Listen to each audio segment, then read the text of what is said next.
Hare Krishna. Thank you for coming today evening. And I'll speak on the topic of destiny. Do we make it or does it make us?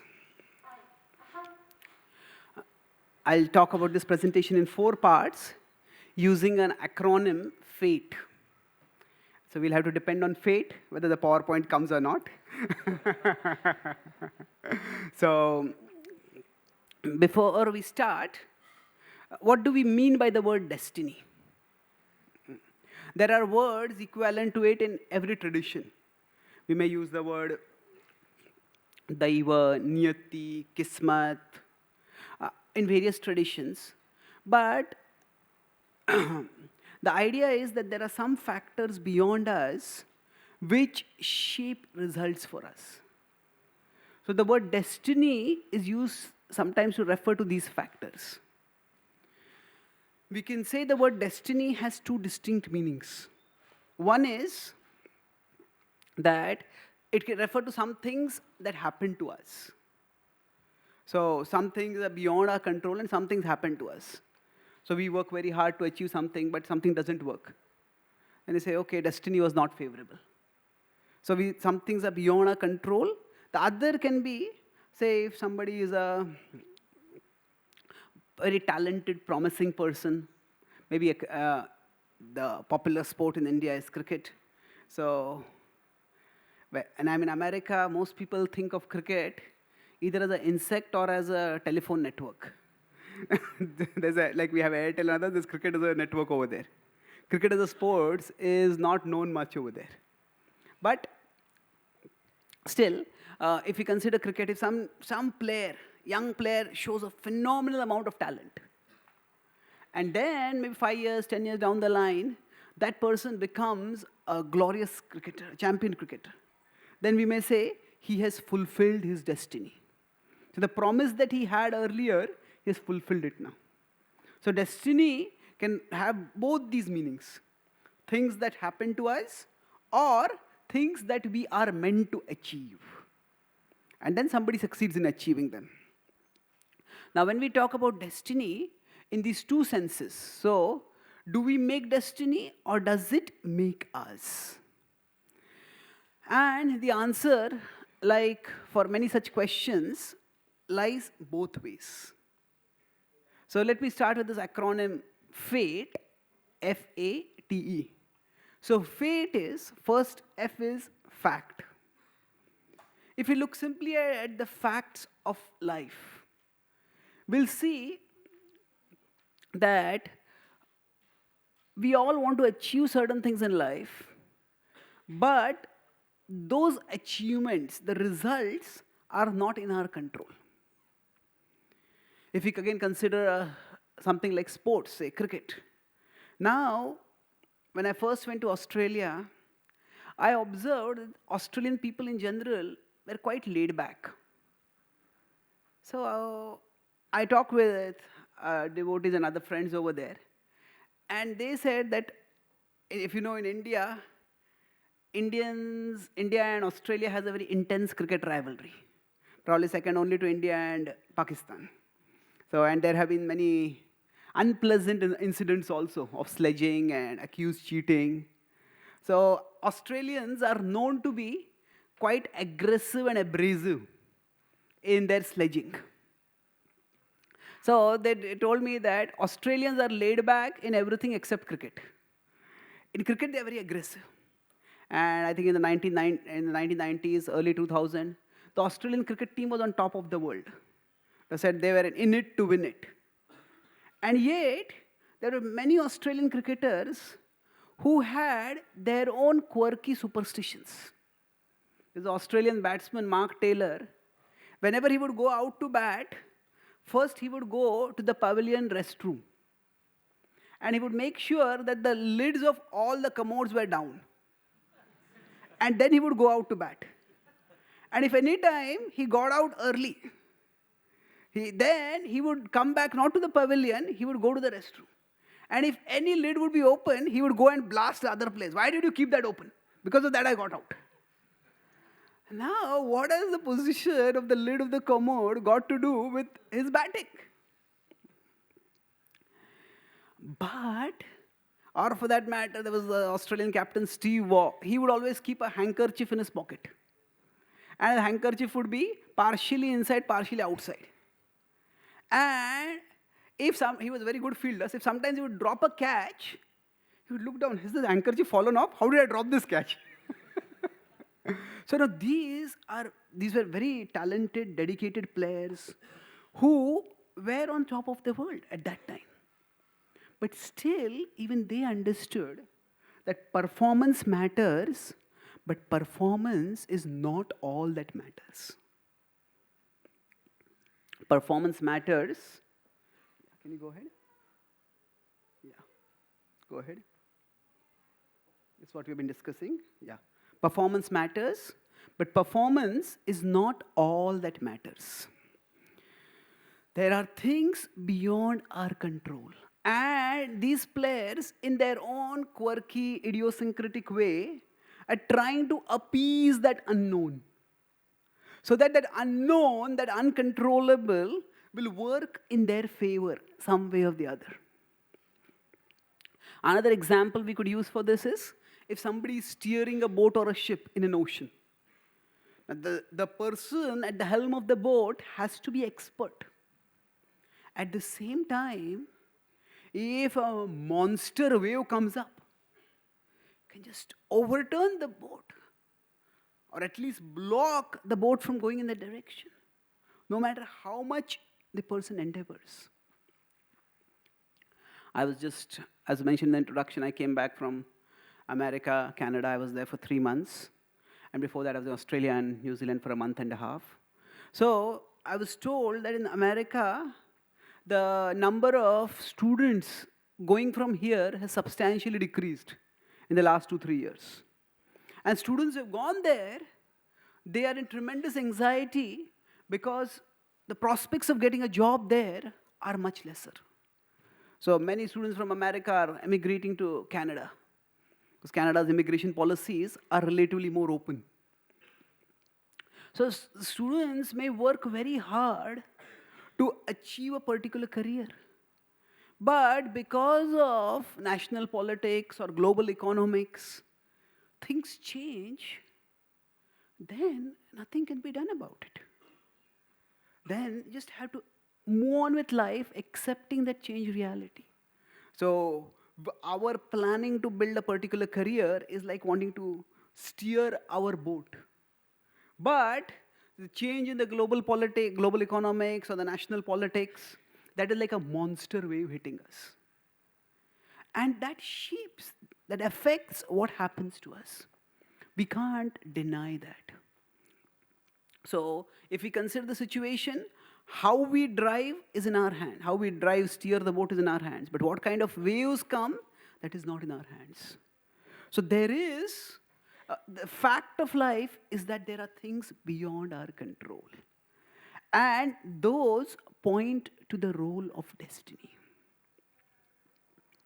Can you move on? So I was going to talk about an acronym, FATE, fate. So first was fact. Second is, A is analysis. So I'll periodically during this class, I'll stop in case if you have questions, we can discuss 1 or 2 questions. And then we can move on. So I'll do this analysis part, then we can have some questions of that.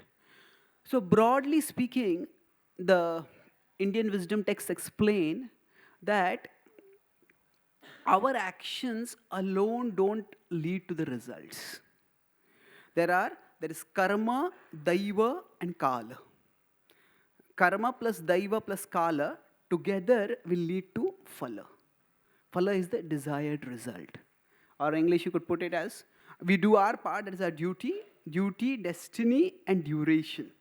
All 3 come together to give the desired result. 2 simple examples to illustrate this before we go into more complex examples. If a farmer wants a harvest, the farmer will sow the seed and plow the land. That is the karma. After that, the rains have to come on time and in the right quantity. That is the daiva. After that, the right amount of time has to pass till the harvesting season comes. That is the, what is that? kala. And then they will get the phala, they'll get the harvest. Or say, if a couple wants to have a child, now they may unite, that is the karma. But sometimes, although there is union, there is no conception. So, for that, something higher is required. That is Daiva. And even if conception occurs, it's not that they can have a child immediately. There is the period 9 months of gestation. That is Kala. And then there will be Phala. Then they will have a child.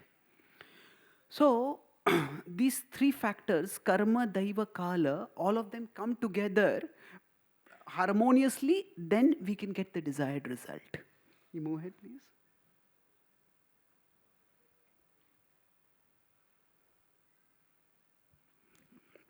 So, not working?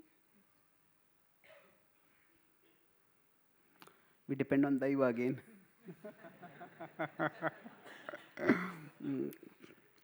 So now when we work to get results, actually the results that we get are a combination of multiple factors. So this is, if we consider the karma that we have done in the past to be like a water tank.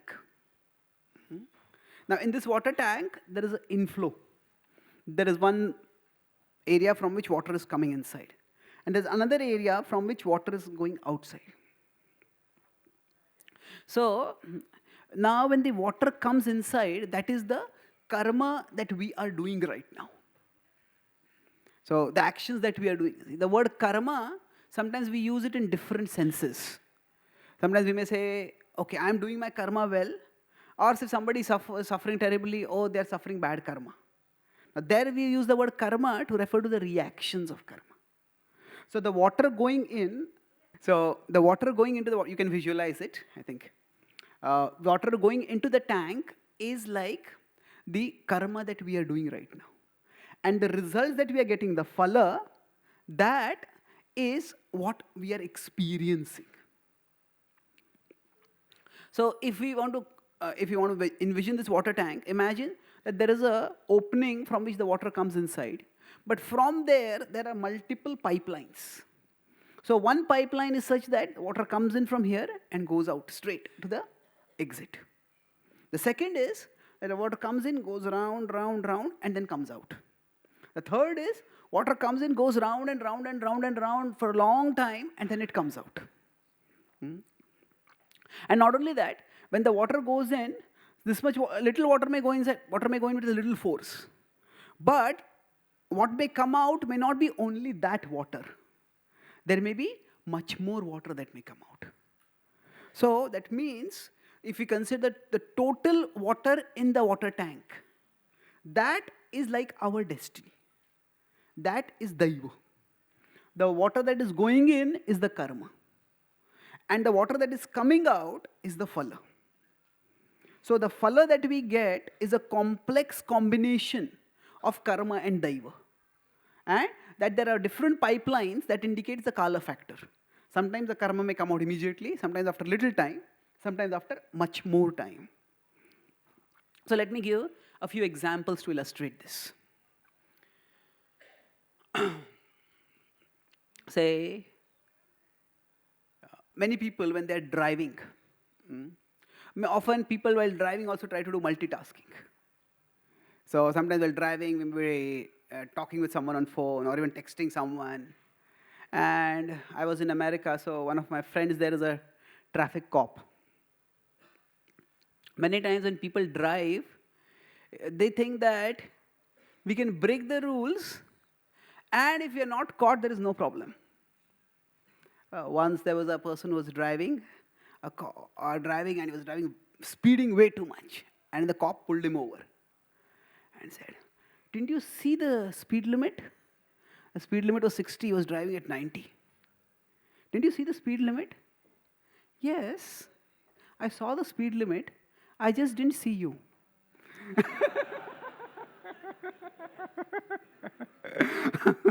So sometimes we may think that if we do a particular action, but if we can get away without the consequence, then everything is all right.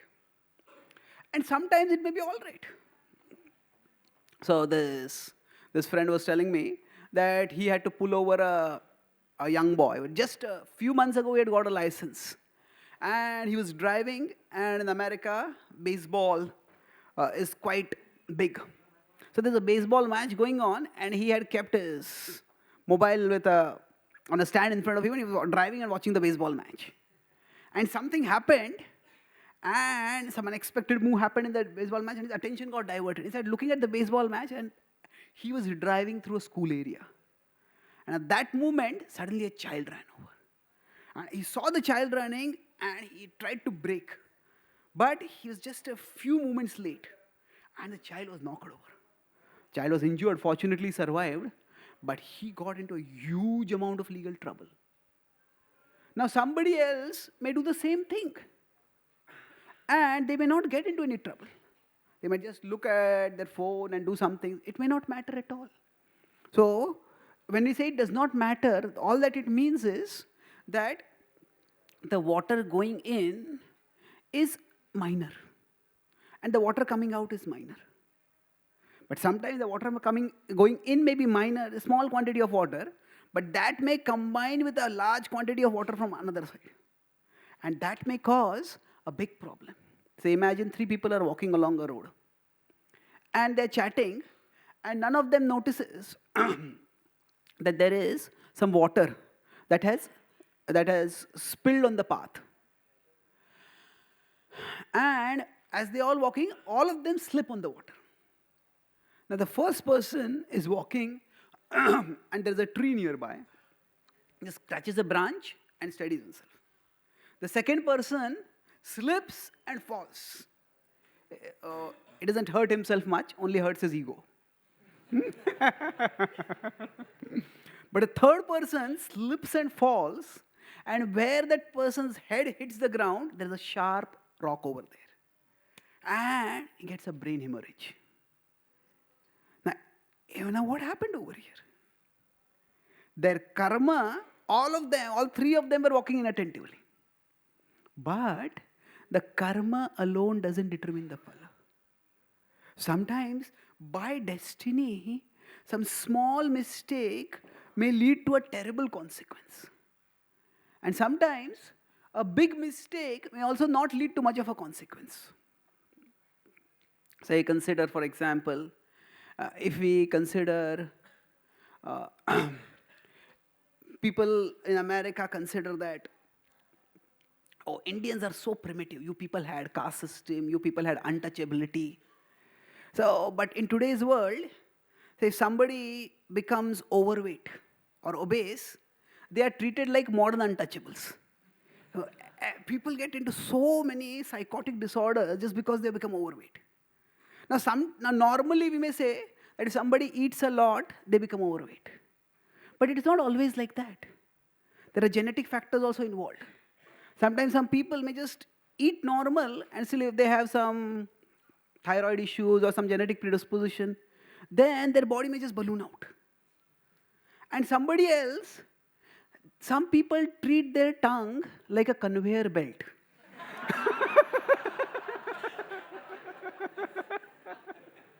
So they take anything and everything, and still they remain slim.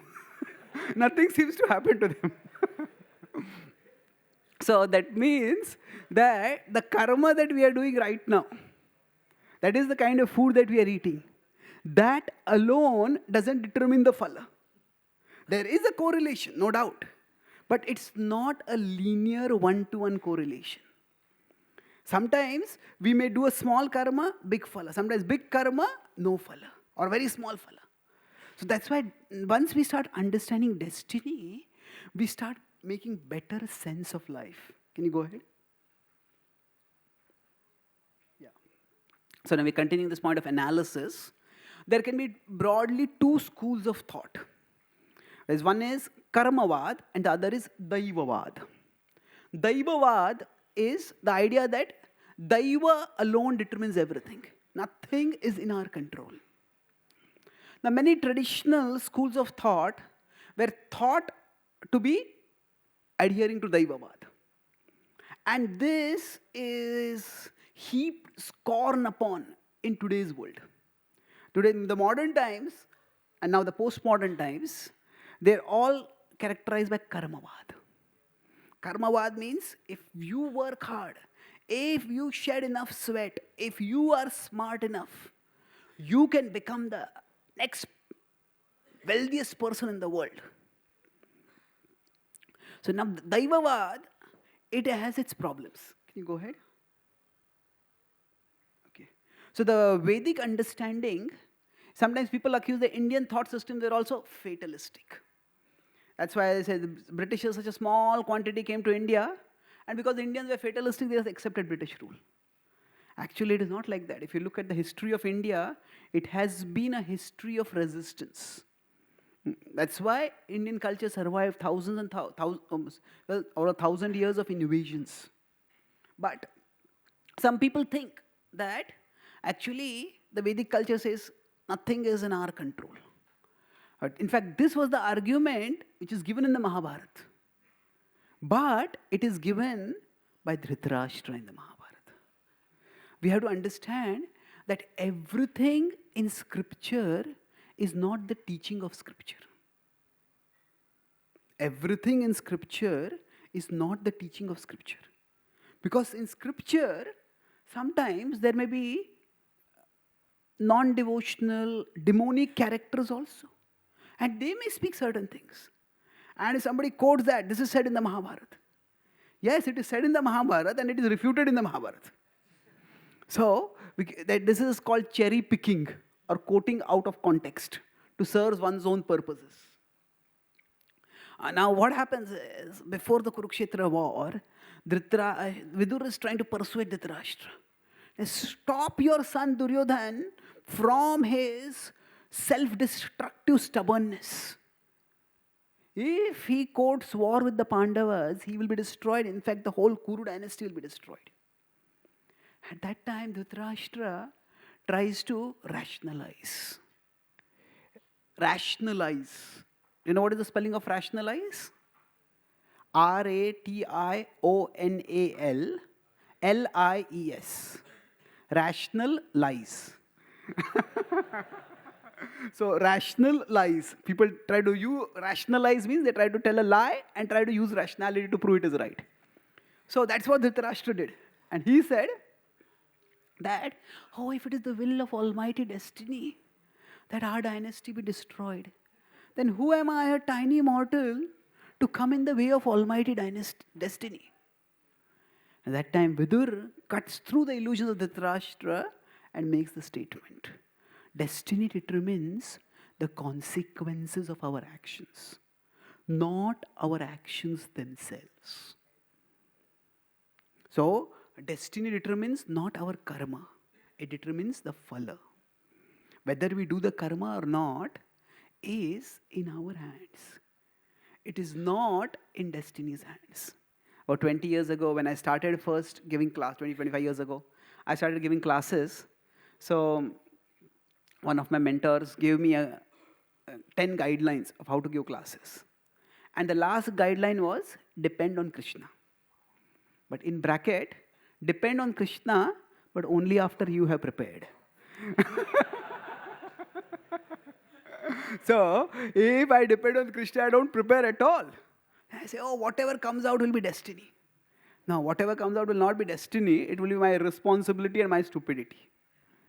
So, destiny determines the phala, not the karma. Now, this idea that destiny determines everything, which we call as Daivavad, can you go ahead, please? The result of that is, it leads to passivity. People just accept anything. I was in South America last year, and in South America there have been civilizations like the Aztec, Mayan, the Inca, at 2,000, 2,500 years old. And when the conquistadors from Spain came, when Europe was fighting its wars between the Catholics and the Protestants, the Protestants came eastwards to India. And that's how the British India Company conquered India. And the Catholics went to South America. So there, one of the conquistadors are those who were the colonialists who conquered them. So they had a very small army. But one of the Catholic pastors, Catholic priest rather, he became, so they realized with a small army we can't conquer this big civilization. So he entered into there, he became friends with the tribes living over there. And as he started becoming friends, he gave them some medicines and things like that. Friends, they started talking. And then he came to know that there's a big tribe, thousands and thousands and thousands of people in that tribe.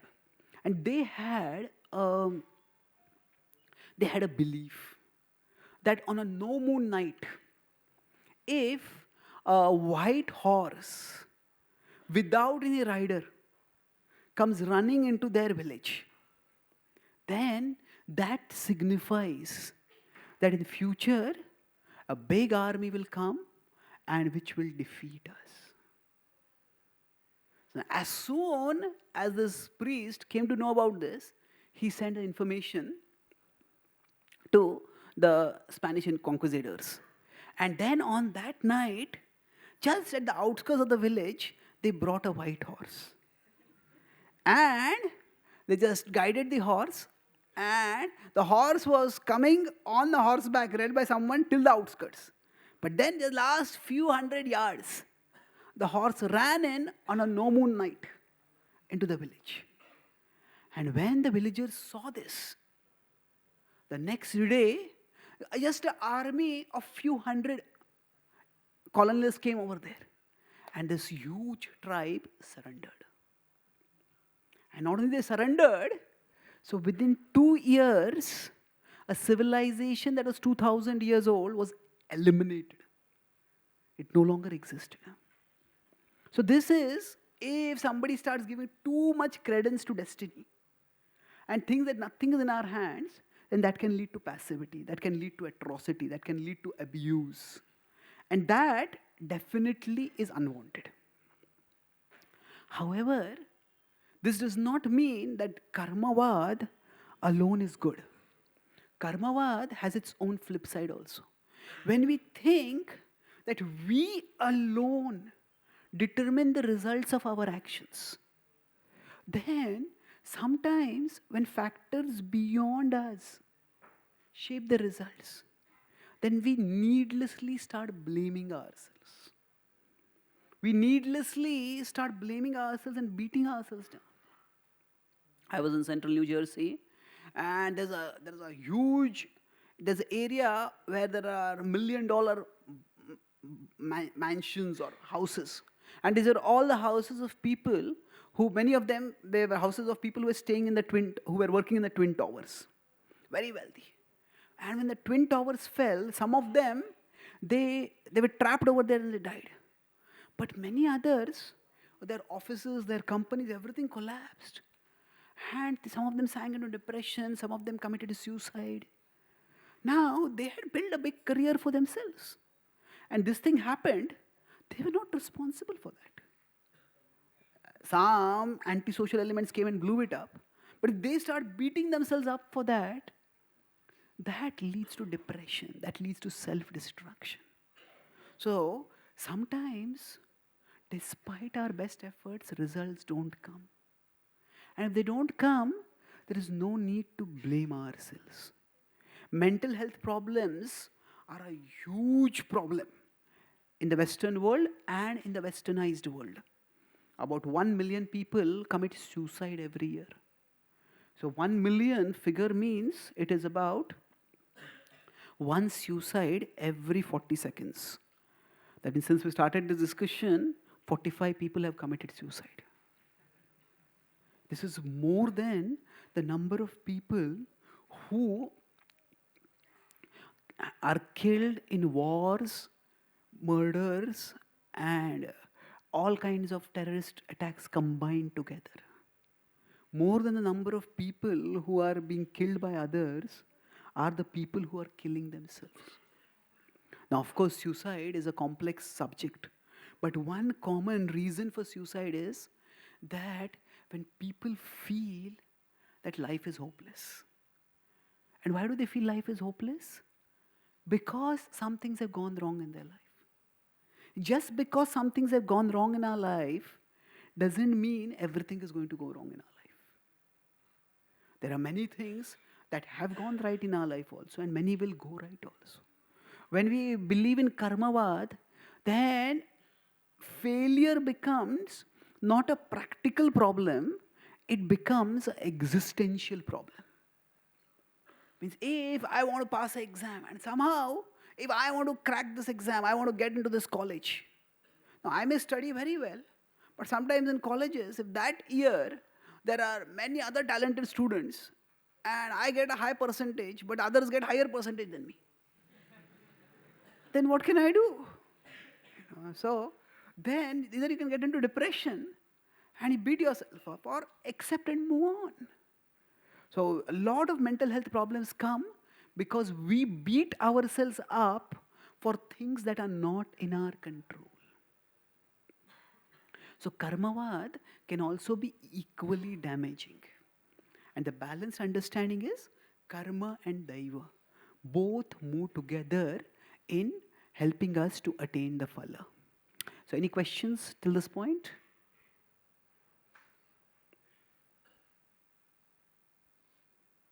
Yes, please. Yeah. You have a mic?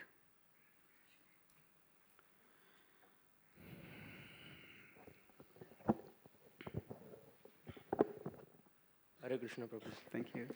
But as you said, like if we face failure, then we should accept it and like see like this might be our destiny. But my question is, should we look back on ourselves, like where did I did mistake, and I should rectify them, and then I may get a better result, or should we accept it, or might like this might not be my destiny? So Okay. what should we do? Good question. Thank you. So, if we face failure, should we just accept it as our destiny and move on? Or should we try to see what we could have done better? Certainly, learning from the past is vital. We as human beings have progressed because we have learned from experience. Of course, the famous historian Will Durant said that the only thing we learn from history is that we don't learn from history. That means, if you look at history, people keep committing the same mistakes again and again and again. People succumb to lust, people succumb to pride, people succumb to greed. Keep making the same mistakes, but still we have the potential to learn. So learning from the past is good. At the same time, unless we have some foundational stability, if we try to look at the past also, instead of learning from the past, we will end up lamenting the past. The Bhagavad Gita explains that there are three gunas: sattva, rajas, and tamas. Sattva is characterized by clarity, rajas by hyperactivity, and tamas by passivity. So I put it this way: some people make things happen, some people watch things happen, and some people wonder what happened. So in sattva, think, plan, and make things happen. It's sattva. Rajas is some people, they try to do one thing, they're doing running, trying to do one thing, and one thing leads to second and third, fourth. Hey, what's happening? Some people, they watch things happen. And some people, they're just so passive, wonder what happened. That's tamas. So broadly speaking, when we are looking back at the past, we can either be in the sattva or we can be in tamas. That means like a calm, collected frame of mind, or we can ourselves be dejected, depressed. So if we are in tamas, then looking back at the past simply increases the negativity in us. We don't learn much. Why did this happen? Why did I do like this? I'm such a big fool. I'll never learn. And we'll just make a mess of our life. But when we are in sattva, then we can look back, okay, in this situation, this happened. If I had done like this could have changed this way. In this situation, they spoke like this. At that time, I could have done like this. So we need a basic sense of security. And this, how we get that security? By understanding our spirituality. That'll be the next point. I'll talk about T-transcendence. But we have to be calm and composed. That's why sometimes, if we are too agitated by something that has happened, at that time, it's best to not think about learning. At that time, just focus on stabilizing ourselves, calming ourselves. And then when we are a little calmer, then look back and learn from the past. Okay? Thank you. Yes, please. हरे कृष्णा प्रभु जी। प्रभु जी, मुझे एक question पूछना था कि हमारी destiny हम decide करते हैं या हमारा astrologer? Okay. Do we determine our destiny, or does our astrologer determine our destiny? Oh yes. So a few years ago there was this movie which is a satire on religion called OMG, and I wrote a book about that movie called OMG: Re-Answering the Questions. So there they depicted as if the astrologer is like a thug who threatens you and scares you, and who forces you to do certain things and extorts money from you. The astrologer, so that was actually a disanalogy. Analogy means when two things are comparable. Disanalogy is when two things are not comparable. And why are they not comparable? Because the astrologer is not threatening us. The astrologer is warning us. In Hindi, there's a difference between dhamki and chetavani. So, if we are driving a vehicle and it tells, slow down, sharp turn ahead. Now, it is not that the road is threatening us. It is just a fact is there, and if we don't slow down, we'll veer off the road. So, it's simply warning us. So, if we consider, if some astrologer tells us that, okay, if this is going to happen in your future. So is it that if the astrologer says something bad is going to happen in your life, you're going to have some health crisis, you're going to have some relationship issues, is it that the astrologer is going to do something inside our body to give us a health crisis? So if we consider thugs, they say, if you don't give hafta, if you don't pay to me, I'll break up your house, I'll break up your shop. And the thugs are actually going to do that. So the astrologers don't determine our destiny. If the astrologers are good, and it is a big if, it is a big if. So if the astrologers are good, then they can give us some indications of what is going to happen in the future. Astrology, in that sense, is like a weather forecast. If we are going on a road, at that time, if we get a weather forecast, okay, there's going to be heavy rains now. There's going to be storm over here. I was coming from Connecticut to New York to the JFK airport to take a flight to come back to India. And on the way, we suddenly got a news. There's a sudden storm and a flash flood coming. So at one moment, the road was clear and the atmosphere was clear, and next moment, suddenly heavy winds. And we were in a car, and our car literally started sweeping off the road. And we all looked and we all saw that everybody had just got off everybody had got off the road and they were waiting on the side of the road. So at that time, it was a weather forecast.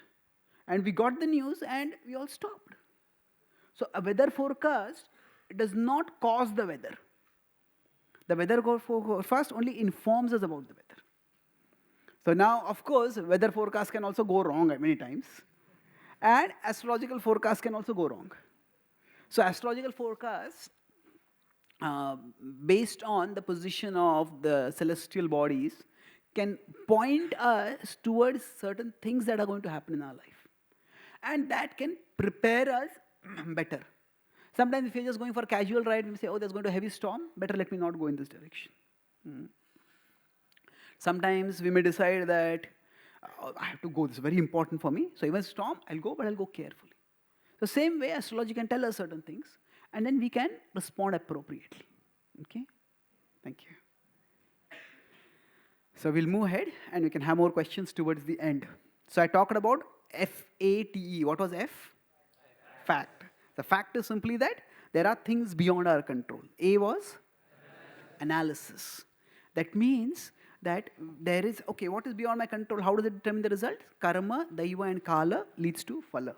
Now let me move on to third point. T is transcendence. Transcendence means that the Bhagavad Gita tells us that this karma and Daiva, all this acts in the arena of matter. But we exist beyond that arena. Karya karana kartrutve hetu prakritiruchyate purusha sukha dukkhanam bhoktrutve heturuchyate.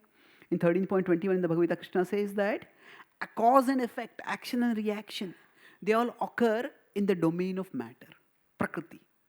But it is our consciousness that determines whether we experience pleasure or pain. So transcendence means that we understand that we are souls and our existence transcends our situations and our emotions. The Bhagavad Gita explains that our existence is three level: body, mind and soul. This is like in a computer system, the hardware, the software and the user. So destiny determines what kind of hardware we may get. Say if you get to work in a company, the company policy may determine, okay, which brand computer you get. The company policy may determine which softwares you get. But it is you who determine how you work on the computer. You are separate from it. So similarly, destiny determines for us, destiny may determine our situations and it may even determine our emotions in terms of the default emotions that come within us. Sometimes something bad happens in our life and naturally we feel angry, we feel resentful. But we can rise above that situation.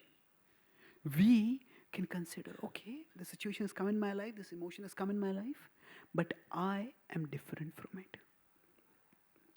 I'm a soul who is above all this. I'll explain this a little bit more.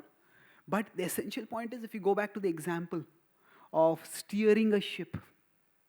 If somebody is steering a ship and they are in the ocean, but suppose there's a heavy storm and their boat or their ship is being buffeted around, they'll feel insecure, they'll feel threatened.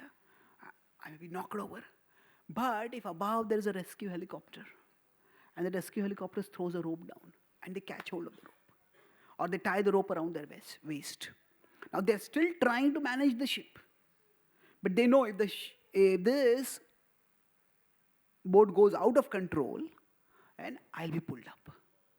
So they don't feel immediately threatened themselves. So similarly, our spirituality, if we understand, that means that I exist above my situations and above my emotions. Next. So now, destiny, sometimes we ask, destiny, does it affect only our situations? I said it affects our emotions also. So what does that mean? We think our emotions are inside us. So I talked earlier, karma is what is in our hands. Daiva is not in our hands. Now what does Daiva refer to? Does it refer to externals or does it also refer to internals? Now yes, by destiny, our internals may also be shaped to some extent. There's a British playwright, Oscar Wilde. He said that giving up smoking is the easiest thing in the world. I have done it over a dozen times.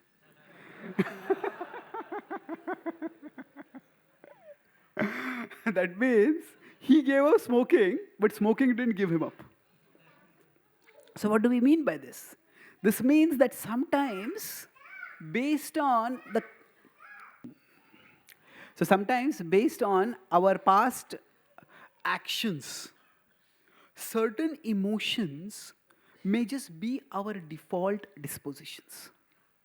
So somebody has become an alcohol addict or a smoking addict. Now what does that mean?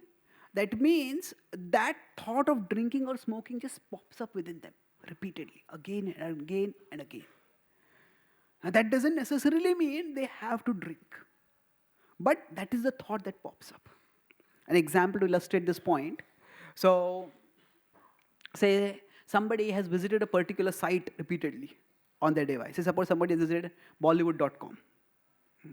Again and again they have visited it.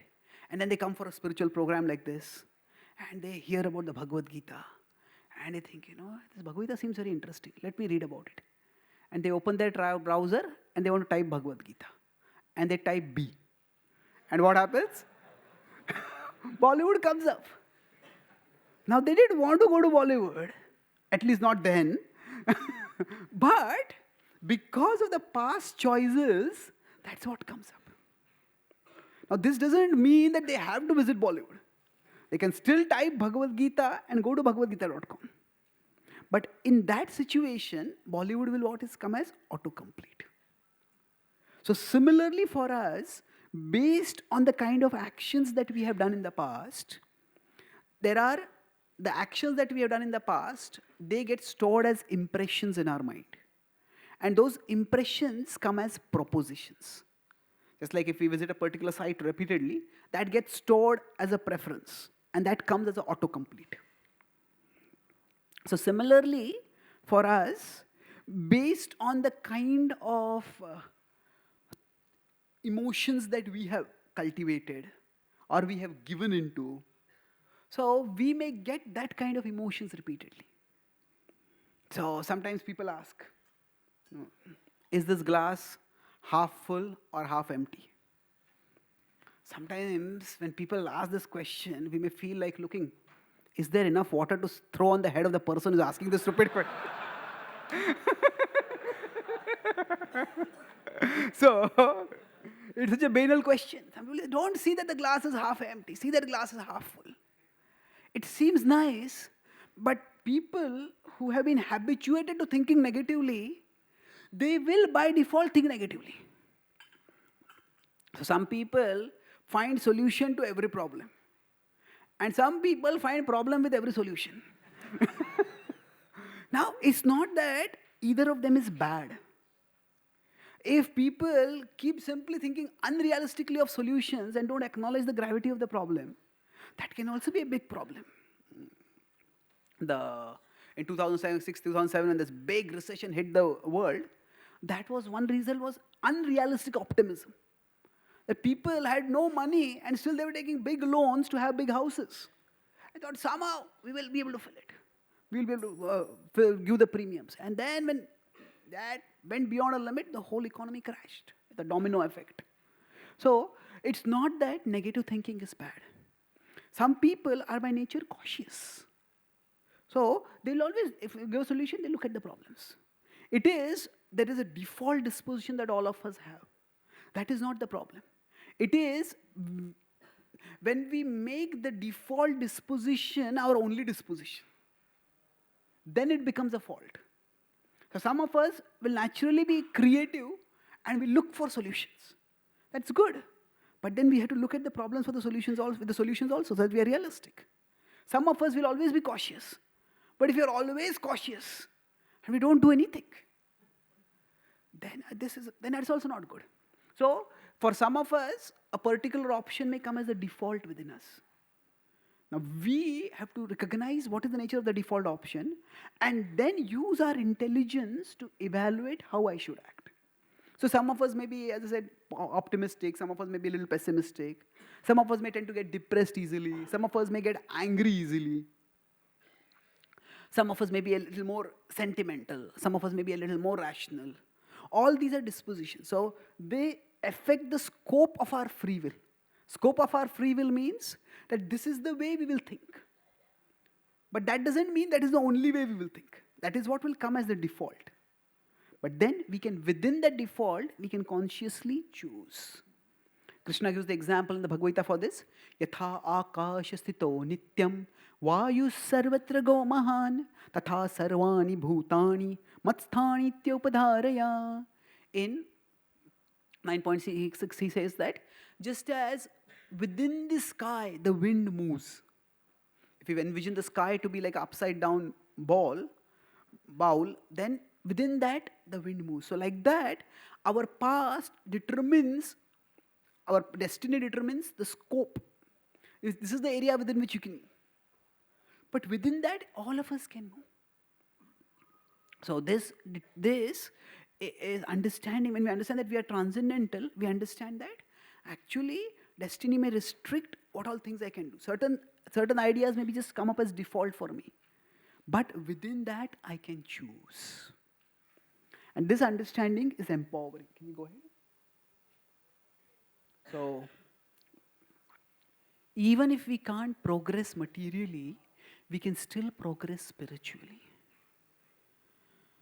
Sometimes, especially in today's world, the idea of spiritual progress, especially in terms of some other world, that if you look at before the modern times, around 17th, 18th century, before that, whether it is India or whether it is the Middle East or whether it is America or Australia, everywhere people understood that this world is a transition place. Jesus said that the world is like a bridge. Cross over it, don't build your home on it. So the idea is that there is another world, and that is where we are meant to be happy eternally. But as science progressed, and especially as technology progressed, the idea came up, why do we need to believe in any religious paradise? Through technology, we will create technological paradise in this world itself. And therefore, the idea of another world was rejected. The defining difference between the pre-modern times and the modern times is that in the modern times, the idea of spiritual progress was rejected. The idea of a spiritual world was rejected.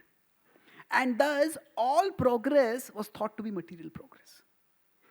And sometimes, we may be in a situation where material progress may just be impossible. If a river is moving in a particular direction, and it gets blocked and just can't move forwards. Some of you may notice that I need to use crutches for walking. So when I was about 1, my father is sitting behind me, so probably he can vindicate the story. He is grateful, he's here. So when I was about 1, my parents took me to a doctor to give a polio vaccine. And somehow the doctor had messed up the vaccine. So he had not kept it very carefully. And the vaccine, instead of preventing the polio, the vaccine ended up giving me the polio. So since then, I've not been able to walk normally. Now when I travel across the world and I speak at gatherings where people are having some physical issues. In America, we don't use physical disabilities in America. They use special needs. Some people have special needs. So after I talk with them, I see that many of them are still fighting battles that have been lost long ago. Somebody has lost a hand, somebody has lost a leg, somebody has lost an eye, somebody has lost an ear. Well, it's over, it's done. You can't do anything about it. But why did this happen? Why did this happen? Why did this happen? They keep just resenting it again and again and again. And it just does nothing. Resentment of reality often hurts more than reality. Now, if I look back at my life, I don't remember feeling resentful like that. For anyone who sees me, the crutches is the first thing they notice. But for me, the crutches is just a functional need. They're like glasses for me. I can't see without glasses. I can't walk without crutches. But what's the big deal? Just use it and move on. So if I look back at this, I could say that my parents, their upbringing, they just accepted me and they helped me to accept myself. My parents would tell me that, now whatever you don't have in physical ability, God has given you an intellectual ability. And at that time, I just didn't understand, what is this idea of who is God? Who has so much power on my life that he decides what to take and what to give? But still, that resentment never came. And as over the years I understood the Bhagavad Gita and I started appreciating the Bhagavad Gita's philosophy, I started understanding this body is just a functional tool. If something is lacking in the body, that is a problem, but that doesn't have to define us. So sometimes some channels of material progress may just be blocked by destiny.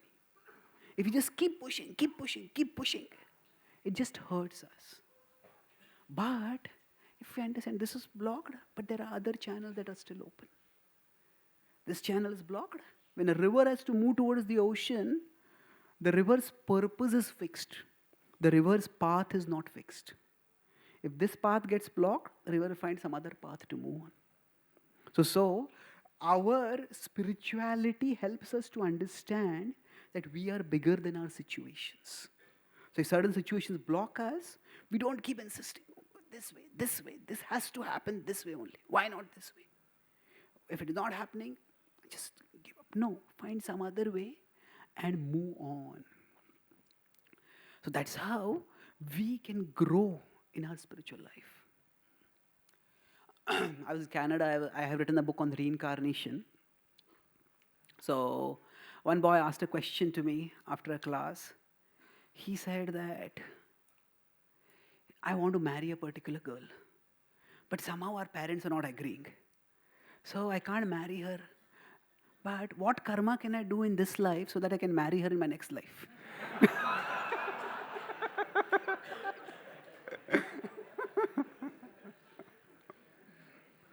So,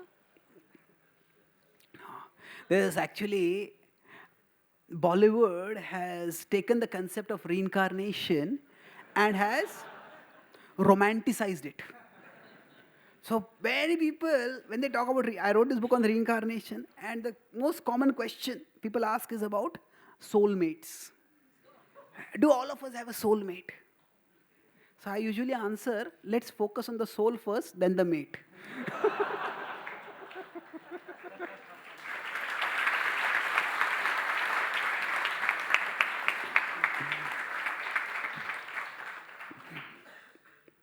So I explained in answer to this question that actually all of us have horizontal relationships in the world with others, and we have vertical relationships.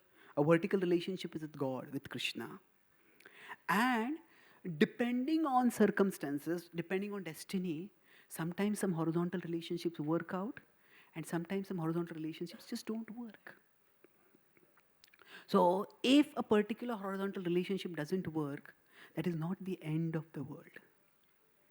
The Bhagavad Gita explains that everything attractive comes from Krishna. So whatever we find attractive in anyone, they are representing a spark of Krishna's attractiveness. They have attractiveness, we don't deny that, but that is a spark of Krishna's attractiveness. So whatever we might get through the most fulfilling horizontal relationship, we can get that and more by developing our vertical relationship with Krishna. The soul is eternally a part of the whole of Krishna. And to the extent we focus on the vertical relationship, to that extent we can get inner strength, we can get inner stability. If we go on the horizontal relationship, sometimes it may just not work. And if you obsess over it, people become depressed, sometimes people become suicidal, and unnecessarily make things worse. So explain that. We don't have so much control over which soul is going to go where in the next life. But what we can control is where our soul goes. So we can develop the relationship that will last forever. And that opportunity is there. So sometimes when one channel gets blocked, two channels get blocked, still the spiritual channel is always open for us. Go ahead. And the last part is E is expertise. So how does this knowledge of destiny apply in our life? Expertise means we have to understand that there are certain things which we can change, certain things which we can't change in our life. And say life can be said to be like a tennis match. In a tennis match, sometimes the player is serving and sometimes the player is returning. When the player is serving, they have a lot of control. They can decide whether to serve on the forehand, on the backhand, at what height, into the body, where. They can choose all that. When they are returning, at that time, they have very little choice. A player may be very good on the forehand, but if the ball comes on the backhand, the player cannot say, "I'll play on the forehand." Wherever the ball has come, the player just has to get the ball back into the play. So similarly in our life, by destiny, sometimes we are serving, sometimes we are returning. So sometimes we have much more control in our situations. We have initiative. It is for us to take initiative and move forwards. And sometimes we are very constricted by our situations. We just have to keep moving, get the ball back into the play. Say, for example, now in this talk, while I am speaking, I am serving. When I am answering questions, I'll be returning. When I'm answering questions, I don't know what question is going to come. So whatever question comes, I'll answer it the best way that I can. A lot of problem comes in our life when we don't understand whether we are serving or whether we are returning. We start expecting and demanding the flexibility of serving while we are returning. And we just get frustrated. Sometimes our situations do limit us. Sometimes we might have a job where the boss is very disagreeable. Sometimes we might be sick and we just are very limited in our movements. That is the time when we are returning. I spoke this point in a class to an American audience in Chicago. That time the US Open was going on. US Open in tennis. So one girl in the audience, she raised her hand and she said that, she was a tennis fan, she said that when you told me this struck me that none of the top players in tennis have gone on top simply by their serving ability. There are some servers who are big, they just shower down aces. But if you look at the top 3 or top 4 players in tennis, Federer, Nadal, Djokovic, none of them are just big servers. They have well-rounded game. All of them are good returners also. So sometimes we think that I need to have control over my situation, then I can create a better future for myself. But no. Even when our situation is controlled, even when our situation is limited, still within that limited situation also, we can create a better future for ourselves. Most of us are expert at one thing. What is that? We are all expert at blaming our situations. We are all expert at, this person is like this in my life. This thing is terrible in my life. If only I had this ability, I could have done so much more. If only I could speak better. If only I could do this better. If only I could do that better. If God had wanted us to be someone else, He would have made someone else. He has made you, and He has made me. So expertise means, yes, sometimes we may be returning, our situations may be limited, but we can return gracefully. We can return expertly. And through that also, we can create a brighter future for ourselves. Next. Go ahead. Yeah. So a couple of examples to conclude this point, that even within constricted situations, we can create a better future for ourselves. In the Bhagavatam, in the 10th canto, it is described how Kamsa, when he heard that Devaki's 8th son is going to kill him, then immediately he caught the hair of Devaki and wanted to lop off her head. At that time, Kamsa was a demon. It was Kamsa's territory. Vasudeva is just newly married. Devaki was his wife. He had a duty to protect her. But he didn't have a big army with him. It was Kamsa's territory. He couldn't fight. The situation was limited. And he uses various arguments to reason with Kamsa. Now, one argument he uses is, "Oh, Kamsa, life and death are destined. What will you achieve by doing bad karma?" There is bad karma. He said that just attacking and killing a woman, that's bad karma. For a Kshatriya is meant to protect those who are defenseless. One of them is women. To attack a woman is bad karma. To attack a woman who is your own sister, that is bad karma square. To attack a woman who is your own sister on the day of her wedding, that is bad karma cube. So he said, if it is destined, what are you going to achieve by trying to kill her? If you are destined to die, you will die. Now, Vasudeva could have turned this argument around and he could have said, if Devaki is destined to die, what am I doing trying to reason with Kamsa? She's going to die anyway. He didn't do like that. Why? Because for him, destiny was not important, duty was important. As a husband, it was his duty to protect his wife. And if despite his effort, nothing worked out, then that would be destiny. But within his constricted situation, what did he do?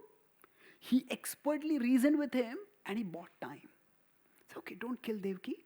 When the sons are born, I will hand those sons over to you. So he was returning. He didn't have much freedom over there, but he returned expertly in that situation. So just because as the predestination is there, certain things are determined, that doesn't mean we have to become passive and give up everything. Can you move ahead?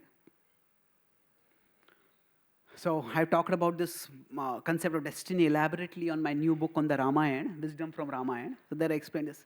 When Ram was exiled to the forest, at that time Lakshman was furious. And Lakshman, he said, Ram, you should rebel against the king. He doesn't even use the word Dashrath. He said, rebel against the king. And we will gain the kingdom. He says, Dashrath is our father. How can I rebel against him? He says, no, he has forgotten his duty as a king because of infatuation with his youngest queen. He has done a great wrong to you. So Ram said that it is not infatuation, it is obligation. I was there with Dashrath and I saw how much distress he was in when he told me that when this order, he didn't tell also, Dashrath didn't tell, it was Kaikeyi only who told, he should go to the forest. And then Lakshman's anger went to Kaikeyi. Now this dialogue between Lakshman and Ram could be like a dialogue between, Lakshman is like a karmavadi. He says, take things in your hands. At this stage, he says, there's Kaikeyi, she's so cruel. How could she do something like this to you? So then Ram says, yes, oh Lakshman, don't you remember how Kaikeyi loved me as much as Kaushalya? Her love for me was as sweetly and strongly flowing as the river Ganga. And Lakshman says, that's what I can't understand. How did the Ganga dry up in one night?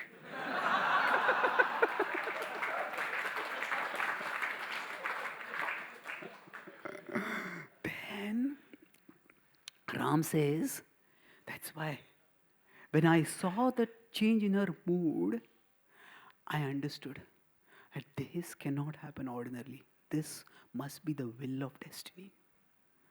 Lakshman is still angry and he says, only cowards accept injustice as destiny.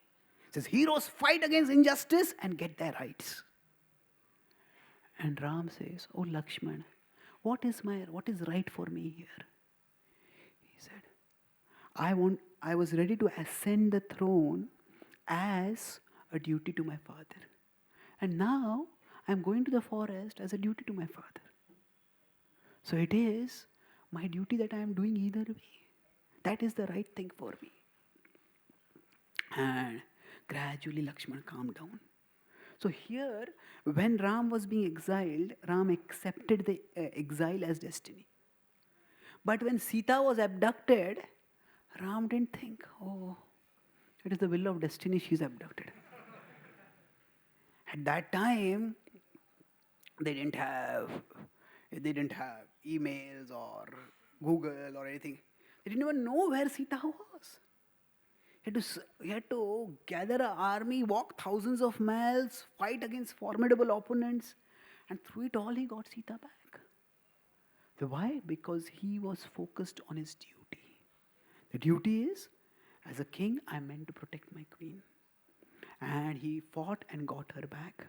So broadly speaking, the purpose of understanding destiny is to focus on duty. What is in my control? Let me do it the best that I can. You go ahead. So we don't know what the future holds, but we know who holds the future. We know that Krishna is always in control. And Krishna, whatever terrible things may happen in our life, no matter how cruel destiny may seem to be, We are working hard and nothing seems to be working out right. But if we look not at the situation, but we can look at the Lord, He has a plan. And He will create a brighter future for ourselves if we just stay devoted to Him. Can you go ahead? So, we can't be grateful for all situations, but we can be grateful in all situations. On 24th November, that was the Thanksgiving weekend when I was in America, so I gave a series of classes on Thanksgiving. Even some companies, the Northern Bank, they also celebrated Thanksgiving, so I spoke to their employees also over there. So now, I spoke on this theme of Thanksgiving and gratitude. So we can't be grateful. There are bad things that happen, and it's very difficult to feel grateful for those bad things. But we can be grateful in all situations. How? By looking beyond the situation to the bigger picture. I'll conclude with this point. Next slide. So I talked about the theme of ACE. So ACE expertise is in acing our life with gratitude. ACE is ACE. When something bad has happened, look for the good around the bad. Look for the good. Okay, I didn't clear this exam. I lost this job. This relationship didn't work out. That happened. Yes, but look for the good around the bad. There are some countries in Africa where the lifespan on an average is 32 years.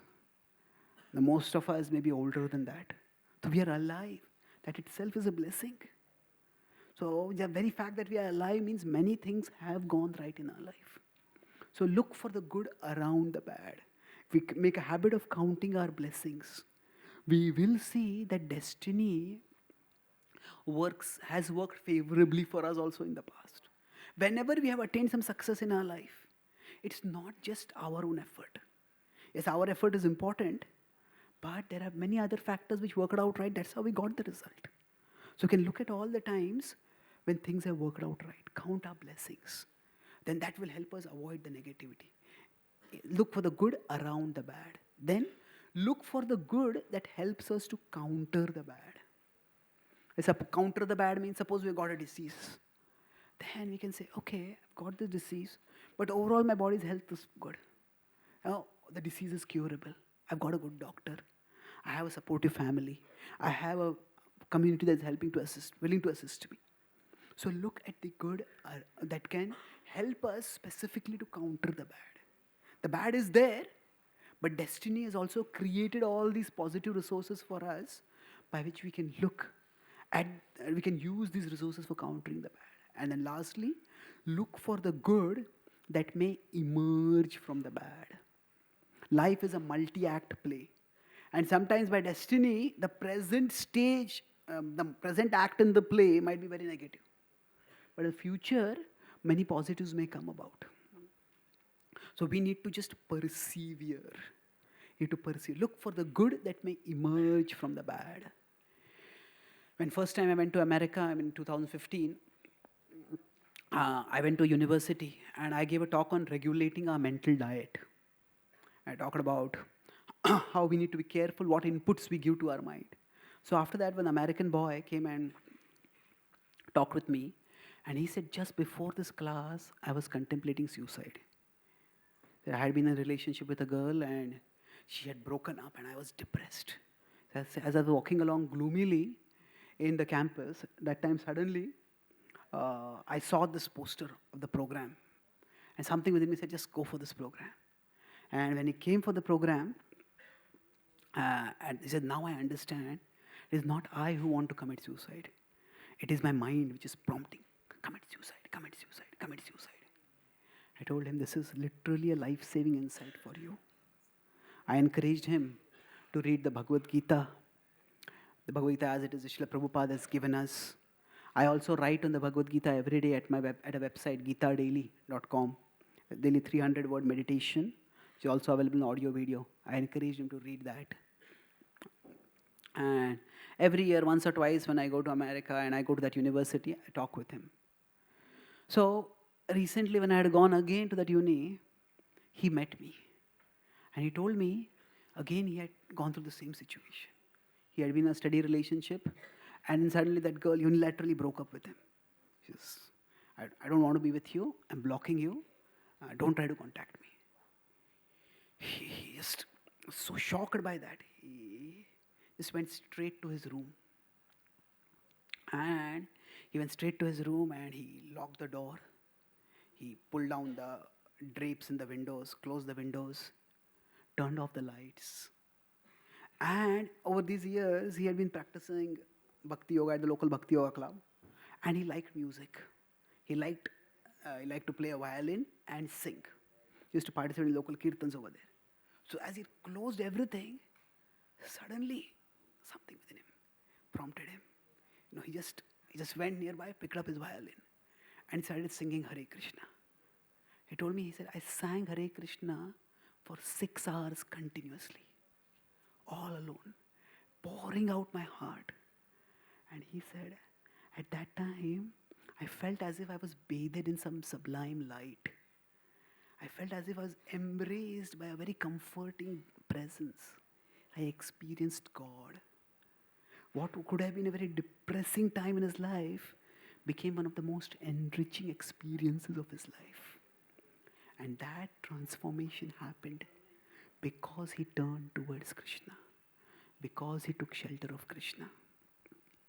So, by destiny, sometimes some relationships may not work out. Sometimes some bad things may happen.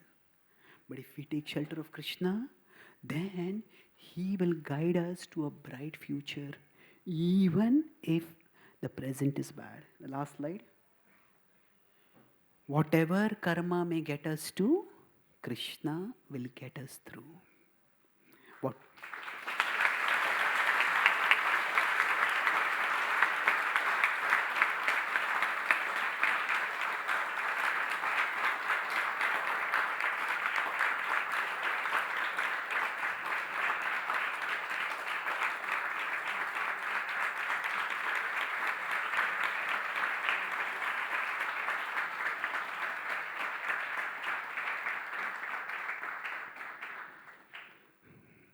So I'll quickly summarize and then we can have a couple of questions. I spoke on this theme of overcome, does destiny make us or do we make destiny? I spoke on 4 main points. F was facts.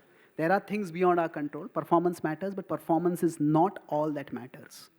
And accepting this is simply aligning ourselves with reality. A was analysis. So karma plus daiva plus kala leads to phala. To think only karma determines the result is karmavad. To think only daiva determines the result is daivavad. Both are extremes. Daivavad leads to passivity. Karmavad leads to depression.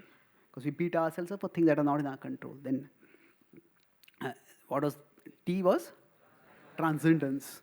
This daiva, destiny can affect our body or our mind. But we are souls.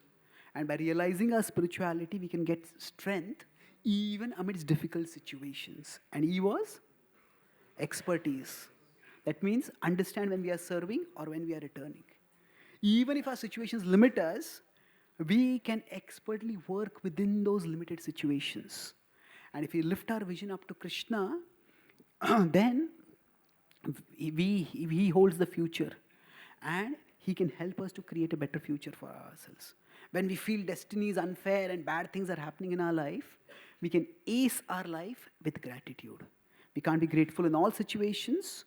We can't be grateful for all situations, but we can be grateful in all situations.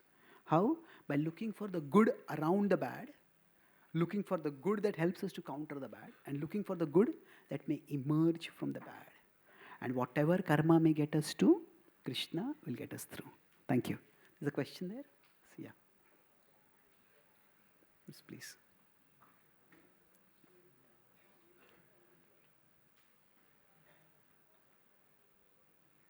Hare Krishna Prabhuji. Yeah. Thank you for the enlightening talk.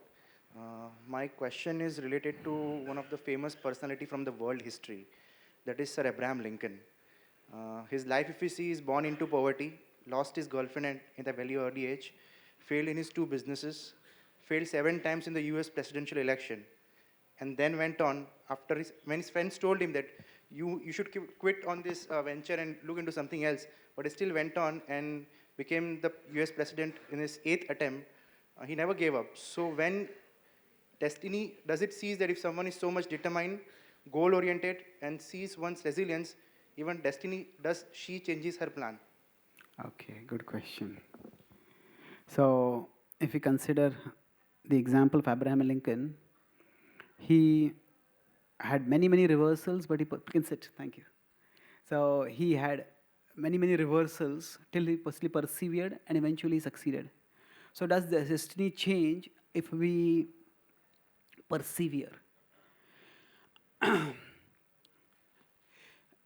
Yes and no, because destiny is not necessarily like a fixed entity.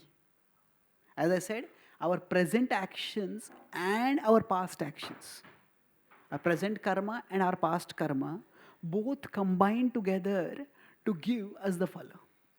So sometimes the past karma is unfavorable. Then if we do a lot of positive present karma, then that present karma may overwhelm the past karma. And then something good may emerge in that particular area. But we have to understand that it's these stories of human endurance and eventually success. Eventual success. They are very inspiring stories, and they can also inspire us to persevere. At the same time, perseverance has to be complemented with intelligence.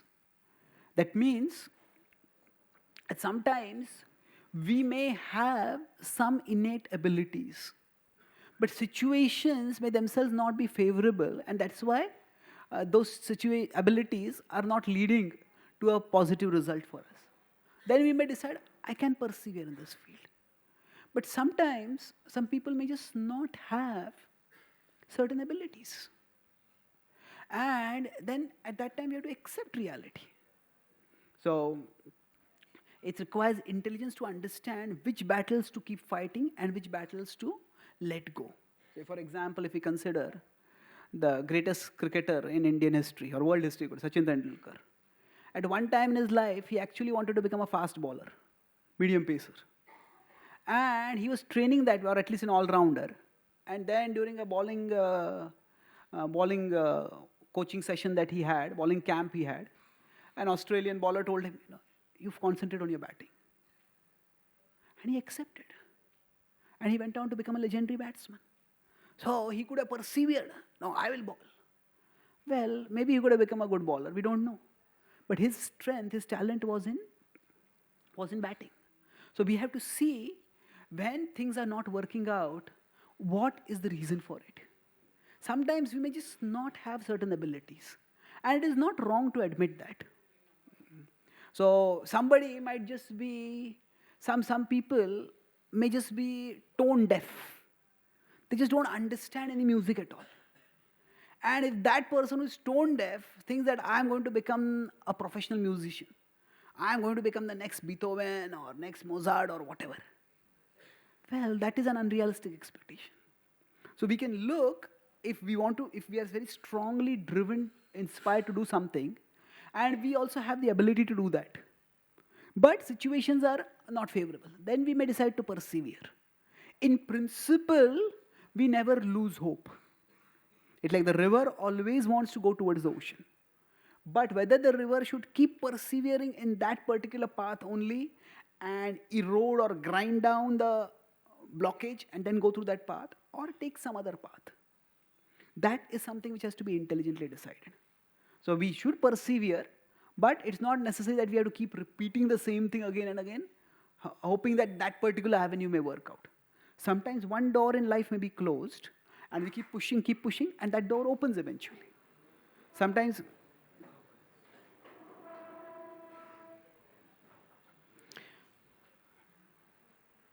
one door is unbreakably closed, and then it's best that we look for some other door and move on through that door.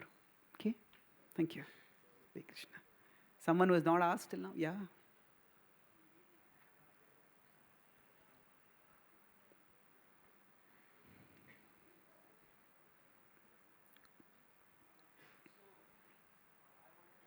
Yes, come to you. Thank you. Yeah. Hare Krishna Prabhuji. First of all, I wish to express my gratitude for such an inspiring talk. Prabhuji, as you mentioned in your class that about karma, phala, and kala, and you also mentioned about our abilities to blame. You know, we are all good at blaming others. So most of the times, when things don't work according to our plans, so we have this ability at those times of distancing ourselves from good things, and especially distancing, first of all, blaming God, and then distancing ourselves from, you know, godly people, or maybe having not having a good association, and we are too vulnerable at that point of time for bad things. So if you could please put light on this point, that at such times how we remain in good, you know, in touch with good people, or maybe we try to increase more faith in God, especially Okay. at that point of time. Thank you. Yeah, thank you. At that times, when bad things happen, we may lose our faith in God and try to stay away from, distance ourselves from God or good things. So, how can we maintain our faith in God? Yeah, we have to understand that God is never the cause of our suffering. God is the cure for our suffering. When bad things happen, it is not, bad things don't happen because of God. Bad things happen in spite of God. What do you mean in spite of God? It is not that God wants bad things to happen. It is either our own karma or some other people's bad karma which they are doing. So it is not that when Sita was abducted, Ram wanted Sita to be abducted. It is not when Draupadi was dishonored, Krishna wanted Draupadi to be dishonored. Bad things happen. And Krishna is the supreme controller, but he is not the sole controller. In this world, everybody has been given free will. And sometimes some people may misuse their free will. So when bad things happen to us, we have to see that why this particular thing has happened, it's difficult to know. If you can know, you can inquire and find out, good. But if you can't find out, then just change the question from why to how. Okay, why has this happened? That question can sometimes just be the expressway to frustration. Change the question to how. How can I move ahead in this situation? How can I gain strength to face the situation? Once we shift the question to how, we'll find that Krishna is an enormously empowering resource. If we pray to Krishna, if we chant Krishna's names, if we devote ourselves to Krishna, we will get the strength to face the situation. And through that, we'll be able to move forwards. So when bad things happen, if we can associate with those who help us to see the hand of Krishna in that situation, then we can move forward in our life. If instead we see not the hand of Krishna, we keep seeing that, oh, why is this bad thing happening? About 7 years ago, one morning in Juhu temple, I was walking and I was doing japa. So somebody had spilled water over there. And I didn't notice it and I slipped and fell. Because I already had polio in my leg and I had osteoporosis. So at that time, I just fell badly and my femur, my thigh bone just almost came out of the foot. It is a minor fall, but it was a major break. And I was in great pain at that time. So I have a childhood friend who is an atheist. And I wrote an article about this afterwards. So he, afterwards, when I was in the hospital, he wrote to me and he said that, you were in a temple of God, chanting the names of God, and still God didn't protect you. So what is the use of worshipping such a God? So I told him, I wrote the whole experience. I said that when I fell and I had that, I was in such great pain. And somehow I feel a connection with the Bhagavad Gita, so I try to recite the Bhagavad Gita's verses regularly. So I just started reciting the Gita's verses at that time. And when I started reciting the Gita's verses, I actually felt as if I was rising above my body. The pain just subsided. As soon as I stopped reciting the Gita's verses, the pain started coming. So it took me 4 or 5 hours from there. Initially, we thought it was a small fall. So I just went to the room and stayed over there, but the pain didn't go. Then we went and did an X-ray. And the X-ray, they were shocked. He said, you have to do an operation immediately. Then we went to a hospital. So it took 4 or 5 hours. That time I was constantly chanting the Gita's verses. And I'm not chanting out of devotion. I was chanting because of necessity.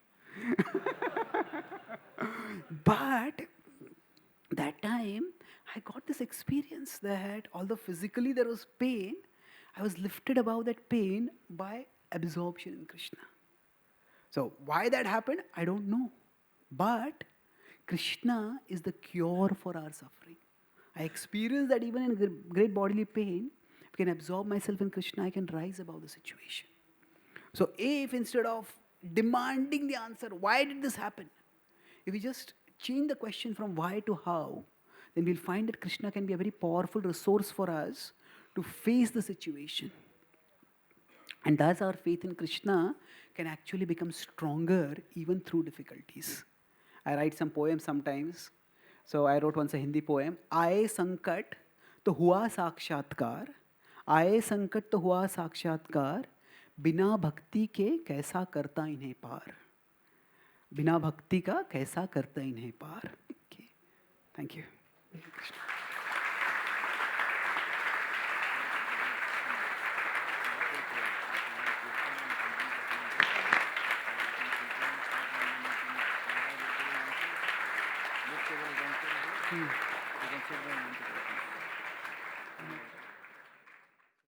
RG Media YouTube channel. Like, share, subscribe.